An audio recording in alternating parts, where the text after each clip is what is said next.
கனடாவிலிருந்து 117 பயணிகளுடன் சென்ற விமானம் ஆபத்து காரணமாக அவசரமாக தரையிறக்கப்பட்டுள்ளது.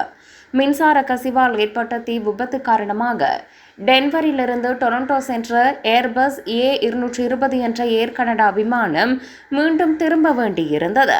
குறித்த சம்பவம் கடந்த மாதம் 31ஆம் தேதி இடம்பெற்றுள்ளது. புறப்பட்ட சிறிது நேரத்தில் விமானத்தின் கேலை பகுதியில் கடுமையான புகை வாசனையை உணர்ந்தபோது இந்த சம்பவம் நடந்தது. இதனையடுத்து விமானம் பாதுகாப்பாக டென்வரில் தரையிறங்கியது. இதன் பின்னர் அவசர கால ஸ்லைட்டுகளை பயன்படுத்தி 117 பயணிகளும் 5 பணியாளர்களும் விமானத்தை வெளியேற்றினர்.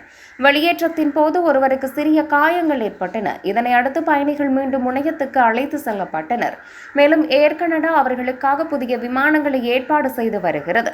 இந்த நிலையில் பாதுகாப்பு தான் முதன்மையானது எனவும் முன்னெச்சரிக்கையாக வெளியேற்றம் செய்யப்பட்டதாகவும் ஏர் கனடா தெரிவித்துள்ளது. மேலும் விமானத்தில் ஏற்பட்ட மின்சார கசிவு குறித்து விசாரணை நடந்து வருவதாக அமெரிக்க பெடரல் விமான நிர்வாகம் உறுதிப்படுத்தியுள்ளது. அத்துடன் விசாரணை தொடரும் வரை பயணிகள் பொறுமையாக இருந்தமைக்கு விமான நிறுவனம் நன்றி தெரிவித்துள்ளது.